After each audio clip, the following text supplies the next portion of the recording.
Today's read aloud is Carmela Full of Wishes by one of our favorite authors, Matt de la Pena.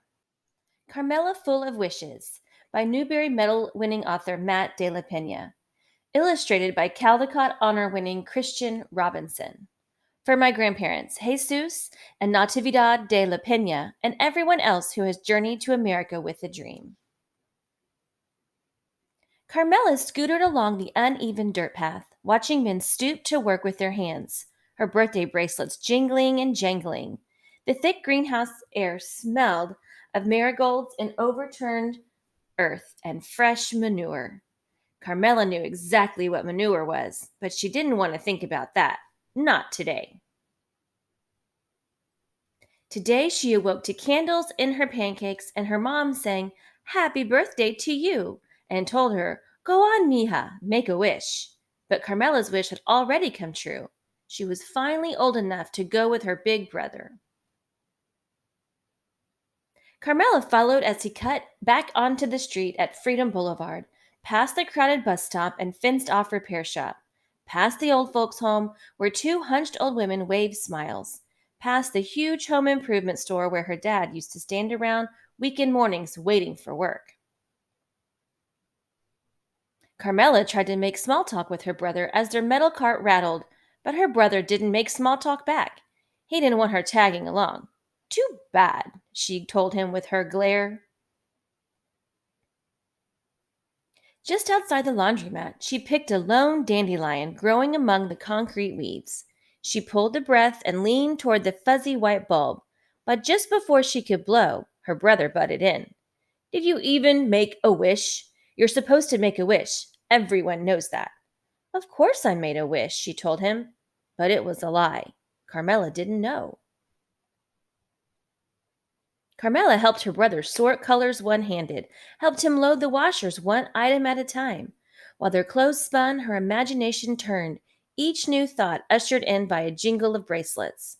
Her brother found the sound annoying and shot her a dirty look. "Too bad," she told him with her glare.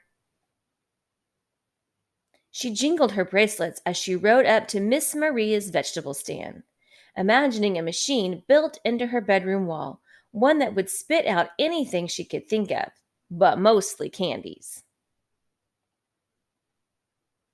She jingled her bracelets in line at the locksmith shop, imagining her mom sleeping in one of those fancy hotel beds she spent all day making for fancy guests.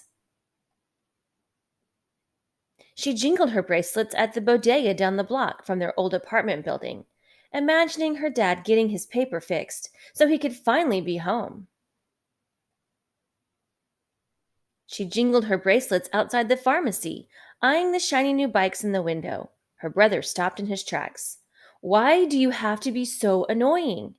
She thrummed her bracelets at him and said, "It's a free country." The only time she didn't reach for her bracelets was when her brother ducked into his friend's house.